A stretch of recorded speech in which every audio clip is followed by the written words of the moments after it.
talking about homeschooling.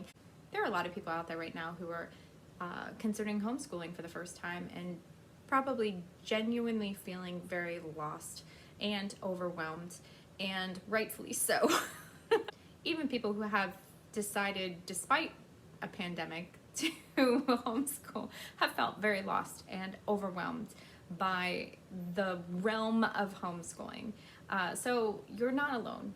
We're in this together, Mama Bear. So that's why I'm here, and that's why I'm trying just to give you tiny little snippets, in no way all encompassing. Hopefully by giving you little pieces, try this, go here, look here, check out this, and if you do these things, maybe you'll be on your way. So far, we've talked about how you need to create a vision, and you answer the question, why am I homeschooling?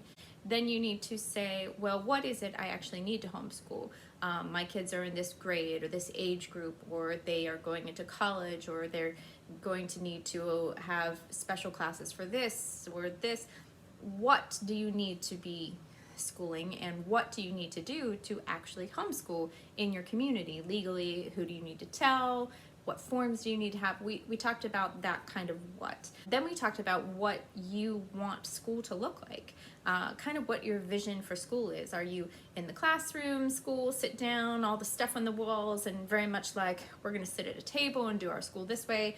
Are you going to be wandering around and doing school on the go? Are you in the middle somewhere? Are you choosing from the many, many options and kind of doing all of them as works for your kids? So that's a different kind of what that we're asking. What do you want school to look like?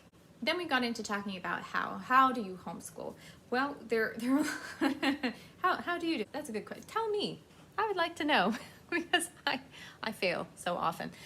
By answering how you're going to homeschool, you're choosing the strategies that are going to help you accomplish your vision for homeschooling. We talked about community, finding your homeschool community, specifically using social media, finding other homeschooling friends and families to do this homeschooling life with, and to ask those questions that you have about curriculum and co-ops and classes and whatnot, and all the stuff.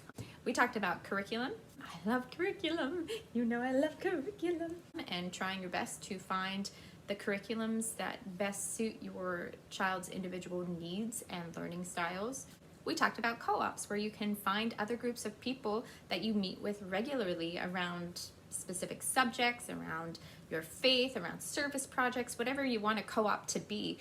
The co-op is kind of the group of kids, and oftentimes the group of adults who are leading those kids.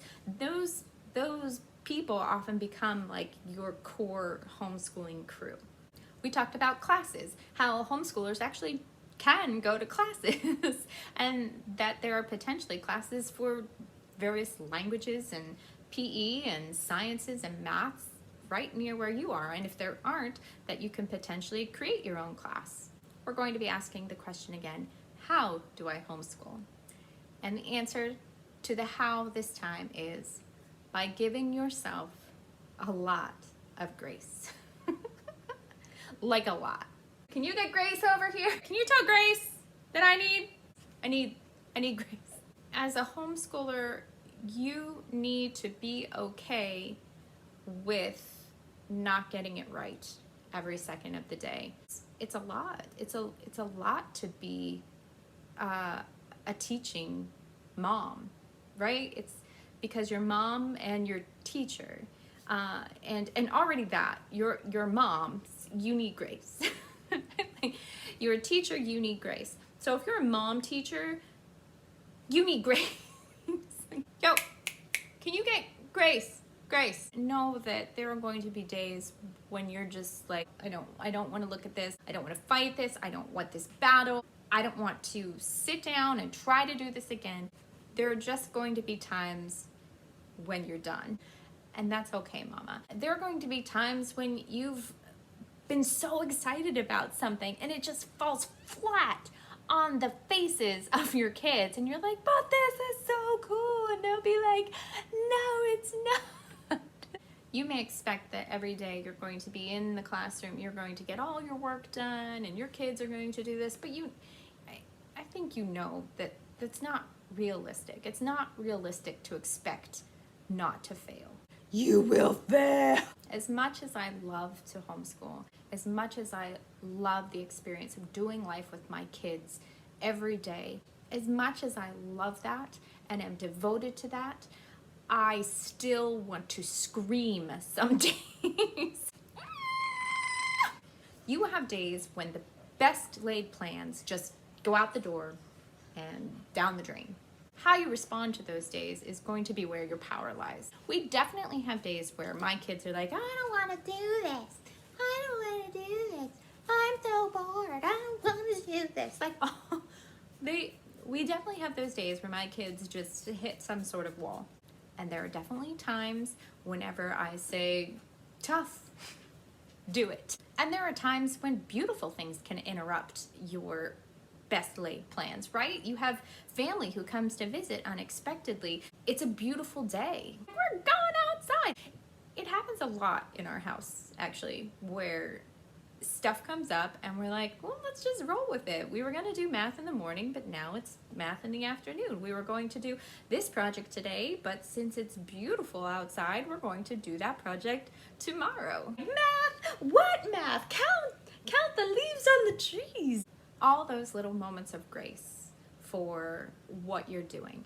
Grace is what you need to succeed in homeschooling. And as much as you give that grace to yourself, remember to extend that grace to your kids. It's usually not hard to recognize those times and those days when your kids are just having a terrible, horrible, no good, very bad day, right?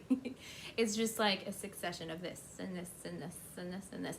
And there's a time to power through and there's a time to power down. So much of schooling at home is an opportunity for your kids to have freedom. And I think that's what grace is. That grace is an extension of freedom, right? As soon as you receive grace or you offer grace, what you're giving is freedom from a burden of some sort, freedom from some sort of constraint, freedom from whatever it is that might be holding something in or down or tethered to something. When we offer grace and receive grace, we are experiencing freedom. And freedom is one of the best parts about homeschooling. How do I homeschool?